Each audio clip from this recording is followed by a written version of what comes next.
Nous passons maintenant au groupe Les Démocrates avec Géraldine Bagné. Merci Madame la Présidente. Mesdames, Messieurs les représentants des personnels, merci pour vos propos. Année après année, on fait ensemble le même constat. La vocation professorale s'effrite toujours et les défis restent nombreux. Si nombre d'enseignants aiment leur métier, comme le montre une toute récente étude, l'usure guette tant il faut batailler.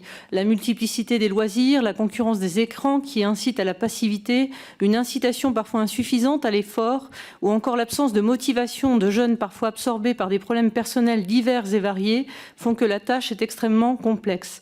Plus que jamais, faut-il le rappeler, c'est avec les parents, premiers acteurs de l'éducation, que peut se construire la réussite. Ils ont le premier rôle. D'ici, côté parlementaire, on se dit que les sujets si connus des professionnels en face à face, au premier rang, mettent trop de temps à aboutir. Quelques années pour qu'on parle de santé mentale, sujet pourtant déjà bien visible avant la Covid, très accentué depuis, véritable bombe sociale. Quelques années aussi pour interdire le portable, parler de la dépendance aux écrans, du sujet TikTok, etc. Un autre sujet qui mériterait largement de faire l'objet d'une campagne de prévention pourrait être la préservation du sommeil des jeunes.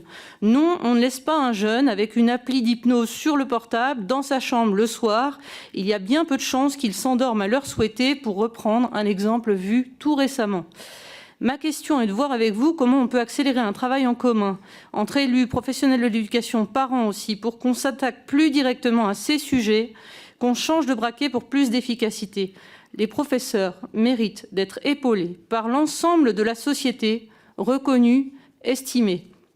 En cette rentrée, le groupe démocrate rappelle son soutien réitéré à l'ensemble des communautés éducatives de France, souhaite pleine réussite aux élèves, en appelle à la collaboration active des parents, convaincus que le sujet de l'école ne doit jamais être de deuxième ou de troisième plan quand il est à ce point le levier par lequel une société change pour évoluer dans le bon sens.